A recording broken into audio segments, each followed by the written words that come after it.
तो ये क्वेश्चन करते हैं। Two blocks A and B, each of mass m, are connected by a massless spring of natural length L and spring constant K। ठीक है, जैसा figure में show कर रखा है।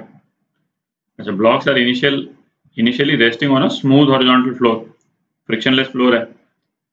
अच्छा, with the spring at its natural length as shown in the figure। अच्छा, third identical block, तीसरे ब्लॉक का मास भी m है, इसका मतलब, ठीक, also of mass m, moves on the floor with the speed v, जैसे शो कर रखा है, along the line A and B and collides elastically with A। तो ये इंपॉर्टेंट है, collides elastically with A। फिर उसके बाद में चार ऑप्शन दे रखे हैं, एक से ज्यादा ऑप्शंस करेक्ट हैं, अपने को पता करना कौन सा वाला। तो एक ऑप्शन तो काइनेटिक एनर्जी को लेकर के, दो ऑप्शन, और दो ऑप्शन मैक्सिमम कंप्रेशन को लेकर के। तो काइनेटिक एनर्जी और कंप्रेशन यही दोनों निकालते हैं अपन। तो अब देखें, जैसे कोलिजन होगा तो कोलिजन का मैकेनिज्म क्या रहेगा।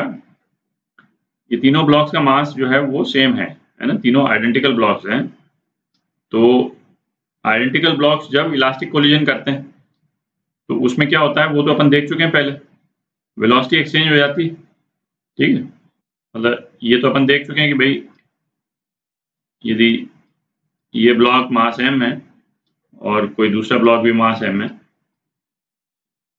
और यदि वेलोसिटी v से ये इस मास को स्ट्राइक कर रहा है, तो फाइनल सिचुएशन क्या हो जाएगी, ये रेस्ट पे आ जाएगा ये वाला, और जो दूसरा वाला ब्लॉक है मास m का, वो वेलोसिटी v से मूव करने लगेगा, है ना। बेसिकली वेलोसिटी एक्सचेंज होती। तो इसमें क्या होगा, वेलोसिटी एक्सचेंज हो जाएगी, तो c रेस्ट पे आ जाएगा और a जो है वो इस तरफ मूव करना शुरू कर देगा v वेलोसिटी से। तो इसको एक बार बना लेते हैं।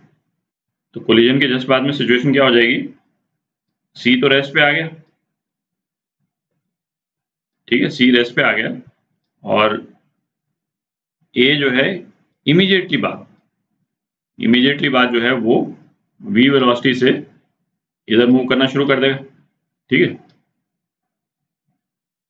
और ये स्प्रिंग हो गई इनके बीच में,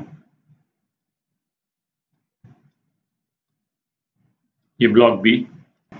अच्छा, अब ए और बी ब्लॉक्स में दो चीजें होने लगेंगी। एक तो जो है वो बी भी इस तरफ शिफ्ट करना शुरू करेगा, ठीक है, किसी वेलोसिटी वी डैश से, है, और जो ये वी डैश जो है वो धीरे धीरे इंक्रीज करेगी, और ये स्प्रिंग जो है वो कंप्रेस होनी शुरू होगी। ठीक है, तो ये स्प्रिंग का कंप्रेशन जो है कब तक चलेगा, स्प्रिंग का कंप्रेशन तब तक चलेगा जब तक दोनों ए और बी की वेलोसिटी में डिफरेंस है ना। जब तक v माइनस वी डैश कोई पॉजिटिव नंबर है, तब तक जो है ये स्प्रिंग जो है कंप्रेस होती रहेगी, है ना। दिख रहा है ऑब्वियसली, ए की वेलोसिटी ज्यादा होगी, बी स्लो होगा, तो स्प्रिंग कंप्रेस होगी।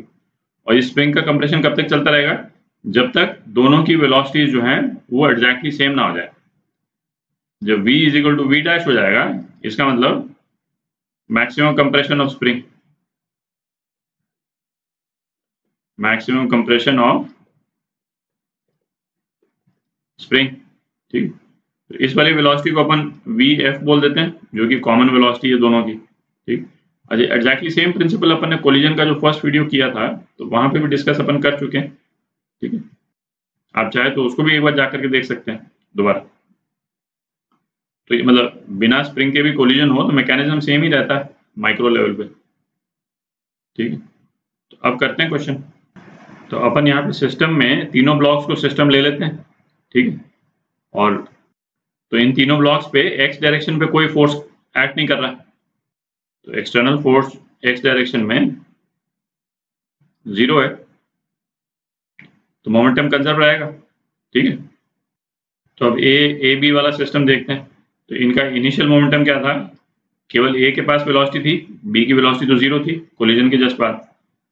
तो mass into velocity is equal to maximum compression वाली जो स्टेट आएगी उस टाइम पे दोनों की वेलोसिटी सेम हो जाएगी। ठीक है, तो क्या लिख सकते हैं, दोनों ब्लॉक्स का मास इंटू वेलोसिटी एफ, तो वी एफ कितना हो गया, v/2 हो गया। तो kinetic energy of blocks at maximum compression, ये कितना हो जाएगा, half into 2m into V F square मतलब वी स्क्वायर बाय 4, ठीक।